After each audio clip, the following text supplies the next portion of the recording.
Hyderabad Nampally press academy భవన్లో journalism వృత్తిలో అమరులైన జర్నలిస్టు కుటుంబాలకు చెక్కుల పంపిణీ కార్యక్రమం నిర్వహించారు.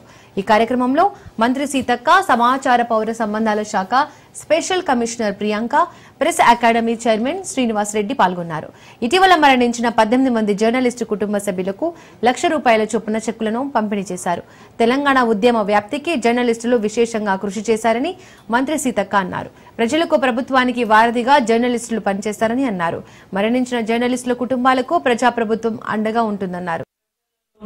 సమస్యలు గాని లేదా వ్యక్తుల యొక్క భావాల్ని గాని ఎప్పటికప్పుడు భావవ్యాప్తి చేయడంలో చాలా కీలక పాత్ర వహిస్తూ ఉంటారు. ఇవాళ 3 స్తంభాలు ఎట్లయితే ప్రజాస్వామ్యం అని మనం ఎట్లయితే అనుకుంటామో 4వ స్తంభంగా మన మీడియాని గుర్తిస్తూ ఉంటాం, చెప్పుకుంటూ ఉంటాం.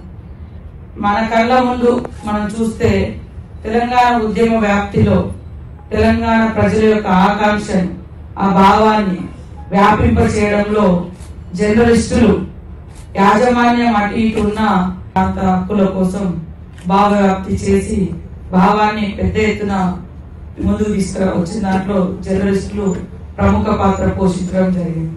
అదేవిధంగా ప్రజలకు, ప్రభుత్వానికి వారధులుగా కూడా మీడియానే పనిచేస్తారు. ఒక్కొక్క సందర్భాల్లో అధికారులకు తెలియనటువంటి అనేక అంశాలను లేదా ప్రజాప్రతినిధులకు దృష్టిలో లేనటువంటి అనేక సమస్యలను మీడియా ద్వారా చూసి మనం వాటి పరిష్కారాన్ని కూడా వెతుకుతా ఉంటాం. సో అంత చక్కగా మీడియా పనిచేస్తూ ఉంటారు. అట్లా మన వాళ్ళందరూ కూడా మరి అదే రకంగా పనిచేస్తూ ఉన్నారు, పనిచేసిండ్రు, వారు అమరులైనరు. కాబట్టి ఈరోజు వారి కుటుంబానికి ప్రభుత్వం అండదండగా ఉండాలి. ప్రజలలో